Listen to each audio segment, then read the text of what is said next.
와이즈 클럽. 당신도 투자로 인생을 바꿀 수 있습니다. 고정 댓글을 확인하세요. 첫 번째 드리고 싶은 말씀은 이거죠. 그만저 주식을 지금 오늘 장이 빠지고 있어도 그래도 해야겠다. 두려워하지 말고. 두렵죠. 두렵지. 어떻게 안 두려? 주식이 항상 두렵죠. 정말 두려운 건 뭐냐면 네.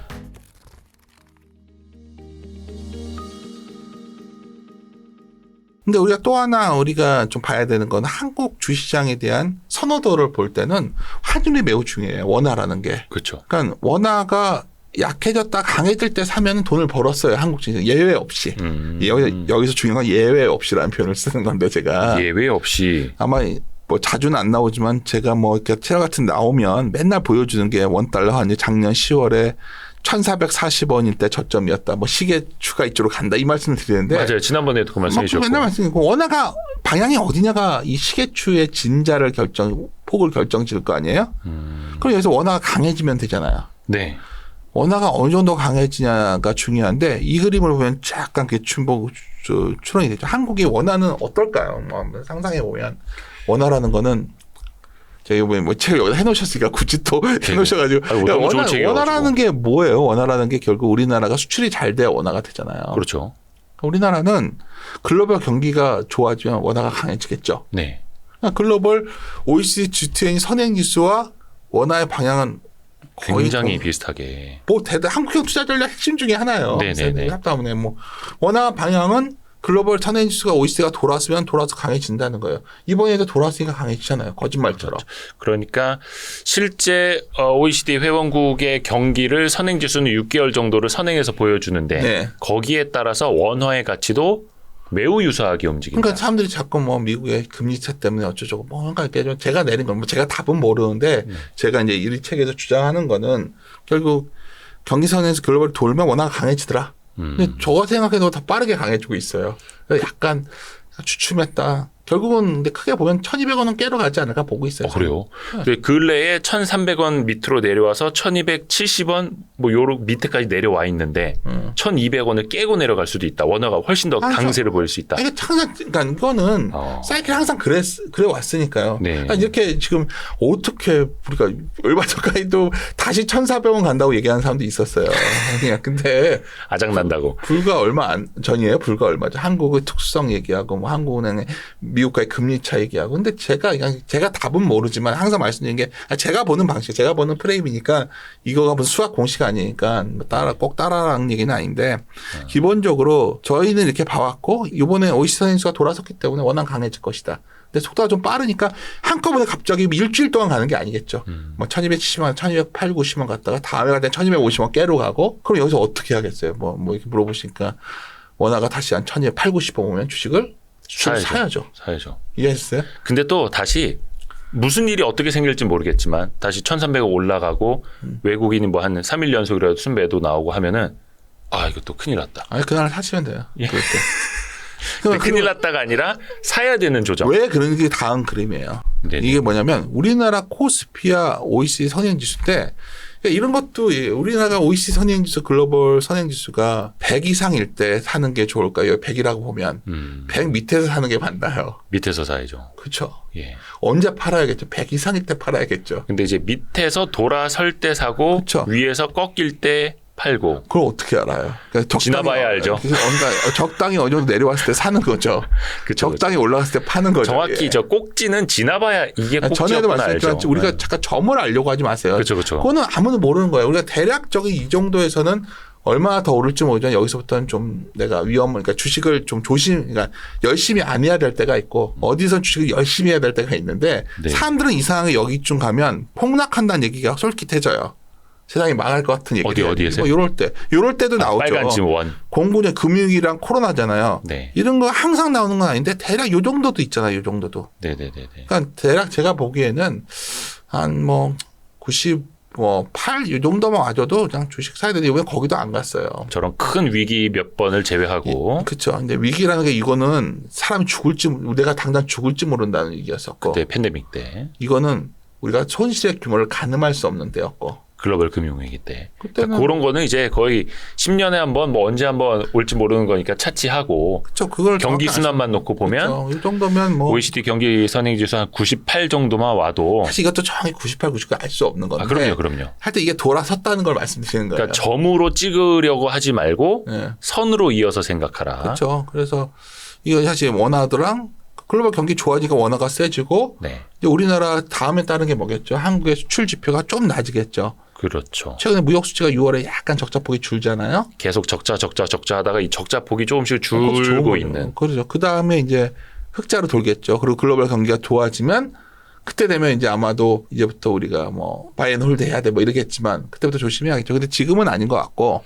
근데 여기에서 아까 그 말씀하셨던 지금 주가가 잘 나가는 주식들 몇 개 보면은 아까 초반에 말씀해 주셨던 거 잘 나가는데 계속 잘 나가는 거 그리고 적자인데 턴어라운드 하는 주식들을 말씀해 주신 것처럼 네.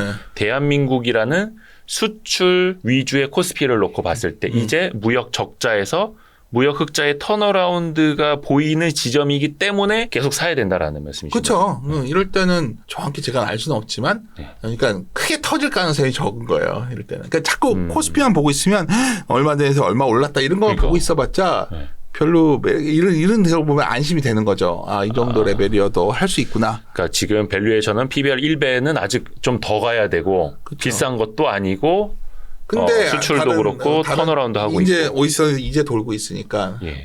근데 그래서 이제 보통 이 그림도 연동되는 건데 오이선 엔수가 돌면 네. 우리나라가 글로벌 대비해서 상대적으로 강해져요. 그러니까 우리나라는 이게 꺾여 내려올 때면 우리만 유독 빠져요. 이게 돌아서면 유독 올라요. 이렇게. 그러니까 대외 경기에 민감한 수출 주도 국가. 코로나 직후에 전 세계 상승률 1위가 코스닥 나오는 거고요. 그렇죠. 금융위기 직후에도 그랬고. 네. 한번 빠질 때- 꺾이면 혼자 그러니까 초기에 턴어라운드 할 때 주가가 다 반영돼요. 예. 그 타임을 놓치면 한국 증시, 한국형에서는 참 투자하기가 힘들어요. 벌 때 그때 확 같이 벌어야 되는데 계속 이럴 것 같지는 않은데 뭐 모르죠 저도. 지금까지는 그랬어요. 예전도 아니고 한 달 전쯤에 홍춘욱 박사님이 홍 박사님 오셨어요? 제가 그 KBS 라디오 진행하는 거 성공예감 예. 비디오입니다 해서 별측부록이라고 주말 방송이 있거든요. 네. 거기에 이 책을 가지고 홍춘욱 박사님이 이야기를 해주셨어요. 아 그러셨구나. 저번에 홍 박사님 만나서 얘기한 네. 적이 있었는데. 그래서 저도 열심히 이제 홍보를 하고 있는데 그때 홍 박사님이 말씀해 주신 게 한국 주식은 네. 미국 주식처럼 넋 놓고 장기 투자했다가는 잘못 그냥 골로 간다. 슬픈 얘기예요. 슬픈 그쵸. 얘기인데. 그래서 정신 바짝 차리고 있어야 되고 벌 때 확실히 그때 벌어야 되는데 결론으로 딱 말씀드리자면 지금이 그 벌 때의 초입이다. 아니죠. 초입은 작년 가을이죠. 아, 네, 죄송합니다. 아쉽네요. 그렇죠. 그러니까 작년 가을인데 예, 그럼 한 허리쯤 왔나요? 무릎? 그것도 모르죠. 지표가 예. 그러니까 계속 관찰할 수밖에 없는데 지금은 주식을 열심히 해야 된다는 얘기예요. 내 말은. 그냥 자꾸 대표님도 여기냐 여기냐 저 모른다니까요. 그걸. 그러니까 아까 분명히 점으로 찍어서 생각하려고 하지 말라고 했는데 저는 또 이제 무릎입니까 어디입니까 지금은 여쭤보고 아, 열심히 주식을 해야겠구나. 그러면 막 밀렸을 때는 뭘 사야 될지 고민하는 게 열심히 하는 거고 어쩌면 뭘 더 좋은 걸 사야 될까 이런 고민하는 게 낫지 자꾸 여기가 얼마까지 이거는 사실 별로 뭐 적절한 고민은 아닐 수 있죠. 정신 차리고 지금은 주식 열심히 할 때다. 그럼요. 그러니까 여기서 그냥 하여튼 그런데 한국이 그런 상황이고 그래서 우리나라가 이제 원달러 기준 보면 이렇게 올라갈 수 있다. 그래서 첫 주제가 이렇게 아까 말했지만 요 그림이죠. 결국 요 순환적으로 요게 올라가는 네네네. 구간이 뭐 이렇게까지 올라갈지 ROE. 요 정도밖에 올라가지 못할지 네. 한국의 경쟁력이 약화되니까 잘 모르겠죠. 뭐 이렇게 이것도 과거 ROE보다 계속 내려오고 있으니까 요만큼 못 올라갈 거예요. 11%씩. 아, 그래요? 못 가죠. 한국의 기업 경쟁력이 예전 같지 않잖아요. 이제 자기 자본 100만 원 가지고 11만 원 벌기는 어렵다. 그렇죠. 근데 이제 여기서 이 전체 시장이고 예. 어떤 기업은 이런데도 엄청 많이 버는 게 있고 왜 이게 낮으냐면 못 버는 계속 돈을 못 버니까. 아, 합산이잖아. 서메이션 한 거잖아 이거는. 그렇죠. 저희 쩌리들 껴 있으니까. 그렇죠. 쩌리들을 빼고 생각해야 되는데 하여튼 표현이 너무 그렇지 않아요. 싫어들 하실 것 같아 기업 관계자가. 아유, 아니요. 오늘 말을 너무 거칠게 아니, 하는 거 괜찮습니다. 아닌가요? 괜찮아요. 근데 왜냐면 우리 이게 듣는 사람들이 소중한 거죠. 제 생각에는 ROE가 그래도 한 9% 전후까지는 가지 않을까 보아요. 요 정도는 요 정도 수준까지는 가지 않을까. 그냥 제 생각인데 이거는 뭐 혼자 생각하는 거니까 뭐 지금 ROE가 한 3 정도 있는 건가요? 3을 가면서 나라가 망하죠. 이게 그렇지. 안 한 보여. 7.58 정도. 아. 예. 정도 있어요. 네. 첫 번째 드리고 싶은 말씀은 이거죠. 그러니까 뭐 원화 얘기를 드렸고 오이시 선행지수와 같이 보면 네. 전반적으로 주식을 지금 오늘 그러니까 장이 빠지고 있어도 그래도 해야겠다. 두려워하지 말고. 두렵죠. 두렵지. 어떻게 안 돼. 주식이 항상 두렵죠. 정말 두려운 건 뭐냐면 네. 다들 두렵지 않다고 생각할 때가 정말 두려운 거죠. 그러니까 사실 사람 마음이 있죠. 300포인트 오르고 50포인트만 조정받아도 두려운 게 인간의 마음이에요. 저도 오늘 이렇게 빠지니까 주변에서 주식 잘한다는 사람도 저도 알고 뭐 네. 친하니까 네. 불안해하죠. 근데 이런 거죠. 왜 저한테 물어보겠어요. 네네네. 뭐 저한테 물어봐서 포지션을 결정할까요? 뭐 알던 사이인데 그냥 듣고 싶은 말 듣고 싶어 하는 거죠. 제가 어떤 말 할 줄 아니까. 그래서 그랬죠. 뭐 어디가 뭐 2,600입니다. 2,000 이거는 정말 저급한 논리고 그게 뭐 얼마 갖다 샀을 거 이런 게 아니라 그냥 지금 주식을 우리가 좋은 기업을 그래도 합리적 주가에 사는 기회로 삼을 거냐? 네.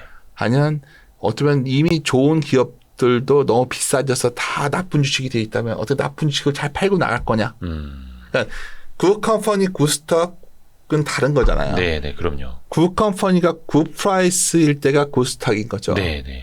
근데 굿 컴퍼니 너무 뭐 괜히 영어서 되니까 원래 이 굿이라는 단어를 쓰거든요. 네. 굿 컴퍼니가 배드 프라이스일 때 비쌌을 때는 배드 스톡인 거예요. 그렇죠. 근데 그래서 그런 개념으로 본다면 지금은 굿 컴퍼니를 찾아야겠죠. 철저하게 계속해서. 그러니까 삼성전자가 9만 전자일 때는 배드스탁. 배드스탁 물론 사이클마다 몰랐죠. 다르겠습니다만. 근데 하여튼 10만 전자 외칠 때는 배드스탁일 확률이 높았어요. 왜냐하면 그때 PBR도 너무 높았고 PBR이 고점을 치고 내려오려고 하는데 그냥 PBR 밑에서 올라가는 거라면 상관없는데. 그러니까 좀 많은 분들이 그거 잘 모르셔가지고. 이제 여기 오면 생각나는 게 내가 여기 다시 출연하게 된 게 한 와이스트리트 옛날에 삼성을 한번 내가 여기서 얘기 한번 했다가 엄청 욕을 먹었던 얘가 여기서 얘기한 게 아니라 하여튼 욕을 먹었던 기억이 나서 그때가 대표적으로 많은 그 사이클적인 생각이 없는 분들이 막 말이 많을 때였는데 기본적인 거는 뭐 저도 몰라요. 그 절대적인 건 없어요. 근데 한국 주식시장은 기본적으로 뭐 삼전 외에도 여러 가지 기업들이 다 시크릿컬적 요소가 되게 강해요. 그렇죠. 그래서 두 번째 주제 제가 함께 고민하시는 단어를 좋아하는데 함께 고민해야 됩니다. 지금 이게 굉장히 중요한 말인데요. 주식이 여기 보시면 파란색이 PER의 상승폭이고 PER의 상승폭. EPS가 회색 선이에요. 예, 주당순위. 지금은 전 세계 뭐로 올라온 거죠? PER이 올라온 거예요. 그러니까 실질적인 실적보다는 배수, 그렇죠. 멀티플 위주로 먼저 올라왔다. 그러니까 PER로 비싸다 말하면 불과 한 달 전에도 우리나라도 그렇고 포드 PER 12개월 뒤 선행 EPS로 맞는 PER이 너무 비싸다 뭐 이런 얘기인데 그거는 정말 사이클적인 이해가 없는 사람들 하는 얘기예요. 그렇게 접근하면 안 되는 거고요. 그렇죠. 거의 한 석 달 전만 하더라도 막 PER이 15배 넘어가지고 너무 비싸다 이런 사람도 있는 거예요. 한국은 그럴 때가 기회예요. 그렇죠. 앞으로도 잊지 마십시오. 이게 뭐냐면 92년에도 하락하고 멀티플 먼저 반등해가지고 쫙 올라오고 94년에 94, 95년 이익 돌고 이해하셨어요? 네. 2000년도 그랬었죠. 2008년도 그랬죠. 반복되고 있는 거죠. 반복. 특히 우리나라는 계속해서 강조 드립니다마는 경기 순환을 너무 많이 타는 그런 산업들이 많기 때문에. 그렇죠. 아니, 한국이 시크릿하래요. 왜냐하면 글로벌 경기에 수출하는 나라니까 전 세계 경기가 아까 뭐 글로벌 선행지가 뭐겠어요. 글로벌 사람들이 경기가 좋다는 얘기는 수요를 많이 한다는 얘기죠. 다른 말로 하면 어제 미국 CPI가 나왔는데 소비자 물가지수. 앞으로 물가가 엄청 낮아지지 않을 거예요. 이제는 굉장히 느리게 낮아지겠죠. 어떤 분들은 이제부터 봐라. 이제 물가 낮아지는 속도가 장 박살을 낼 거다. 정말 주식시장에 대한 기본 이해가 없는 거예요. 기본적인 생각은 물가는 어느 정도 좀 문제죠. 앞으로 약간 상당한 고인플레이션 시대가 간 것 같아요. 근데 일본이 좋나요? 일본은 물가가 계속 내려가니까 그렇죠. 디플레이션이잖아요. 그러니까 적절한 물가와 적절한 금리가 필요한데 지금 다소 높지만 하여튼 드리고 싶은 요지는 그럴수록 비용, 인플레 비용이나 이자 비용보다 돈을 더 버는 기업 쪽으로 가겠죠, 이제부터는. 그런 기업을 찾고자 하지 않을까요? 그럼요. 더 효율적인 기업. 이런 거죠. 우리가 브라질에 비가 내리면 스타벅스 주식을 사라. 그 내용이 결국은 브라질에 비가 많이 내리면 커피 원두 가격이 폭락하니까 브라질 원료 가격이 내려가서 스타벅스 주식 실적이 좋아지니까 사라고 했던 거잖아요. 이번에 농심도 우크라이나 사태 때문에 곡물가가 확 올라갔다. 팜유랑 라면 튀기는 거. 그게 내려왔는데 작년에 판가를 물가가 올라가니까 올라갔는데 네. 라면 가격 크게 내리고 본 적 있어요? 절대 안 내리죠. 안 되죠. 그러니까 그 돈을 버는 거예요. 라면은 제일 쉬운 예고 많은 기업이 가격을 그렇게 적응해 가고 있다는 거죠. 네. 그러니까 적응해서 돈을 버는 기업은 돈을 더 많이 벌겠죠. 또 그걸 못 버티는 기업은 망해서 없어질 거니까 더 얘네가 많이 벌죠. 이게 쌓여가면 이 기업이 이익이 커지겠죠. 기본 개념이 그거예요 지금. 그렇죠. 이미 돈을 잘 벌고 있는 기업은 즉 이익이 더 좋아지고 있는 거고 아까 마이너스에서 적자 흑자로 도는 기업은 이제 그게 시작되는 거고 이해하셨나요? 네네네. 그 두 개를 찾는 건데 다른 말로 하면 그게 EPS 장세로 바뀐 거죠. 이익 장세로.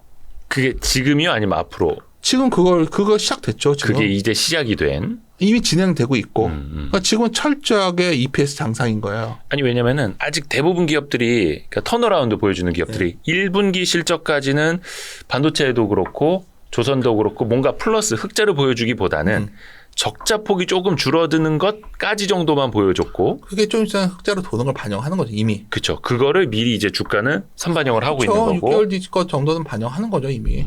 그럼 앞으로는 이제 실적 EPS가 개선되는 것들이 나타나면 그로스 레이트를 보겠죠. 예. 그러니까 실적의 증가 폭을 보면서 또 주가도 같이 갈 수 있는. 그러니까 내가 이거를 오늘 사실 교육 자료에 있는 건데 하나 넣어 갖고 온 게 이건데 네네네. 많은 분들이 굉장히 착각하는 게 이 컨센서스라는 거예요. 컨센서스. 왜 이걸 왜 얘기하게 됐냐면 네. 최근에 이제 저는 리서치를 안 하고 있지만 네. 애널리스트들의 추정치 갖고 막 비판 여론이 있었어요. 예. 뭐 애널리스트가 추정치가 뭐가 맞냐 틀리냐 뭐 미래를 반영 못했다. 이건 정말 기본적인 이해가 없는 거예요. 이 컨센서스는 레벨이 아니라 추세와 변화를 보는 거예요. 레벨은 이미 다 반영되어 있는 거고요. 네. 기본적으로 이 컨센서스 제일 위험한 게 뭐냐면요. 이 컨센서스가 안 변하고 있어요. 계속 예. 몇 개월째. 예. 그러면 애널리스트들이 낮출 타이밍하고 나보고 있는 거예요. 원래 안 좋은 건 알고 있으니까. 제일 그러니까 주가가 내려오면 한꺼번에 팍 낮추는 거예요. 그거는 전세가 다 그래요. 그러니까 뭘 이걸 저기 혹시 애널리스트 세미나 교육하는데 그런 거 물어보지 마시고 그냥 내 생각이에요. 저희는 되게 이제 현실적으로 가거든요. 그리고 그러니까 제일 좋은 거는 컨센서스가 계속 잘 말하고 빵빵빵 있는 게 올라가야 되는데 이 컨센서스의 가정을 보시는 거예요. 자료에서. 이게 좋아지는 가정이 있었을 거 아니에요. 근데 처음에는 확 안 올려요. 이 컨센서스를. 그렇죠. 이 가정이 강화되면 확 올리겠죠. 이번에 대표적인 게 반도체잖아요. 네. 바닥은 친 것 같은데 처음에 움찔움찔하다가 이제 엔비디아 쪽으로 그때 막상 수주 나온다는 얘기 들리니까 막 쭉쭉 올렸잖아요. 네. 이해하세요? 그렇죠. 약간 그게 후행일 수는 있는데 그걸 선행하려면 그렇죠. 논리를 먼저 봐라 이거죠. 그렇죠. 그러니까 가정이 변하냐 안 하냐 보는 거지. 이게 핵심인 거고요. 그러니까 제일 답답한 게 애널리스트 자료를 그냥 있는 그대로 있는 사람들이에요. 뭐 이게 얼마라고 얘기했다 뭐 이런 거 갖고.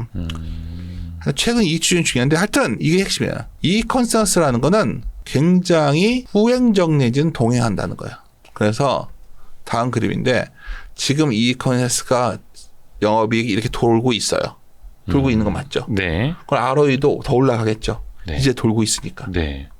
이거는 저번 주에 업데이트한 거니까 뭐 큰 문제 없을 것 같아요. 네. 이렇게 말하면 이제 다들 얘기하는 게 금융 때문이다 그래요. 예? 금융 때문이다. 금융 때문이라고. 은행 같은 데가 돈을 많이 버니까 이 컨센서스 못 믿겠다를 하시잖아요. 은행 금융을 제외해서 봐도 뭔가 이제 바닥을 치고 있는 모습 아닌가요? 내리막은 끝났다. 예. 그렇게 된다면 2023년 특히 2023년이 이런 식의 흐름이 확실히 자리를 잡은 거죠. 그래서 제가 봤을 때는 결국 이익이 돌아서 지금 뭔가 EPS 장세로 전환되는 모습으로 확실히 방향을 잡았어요.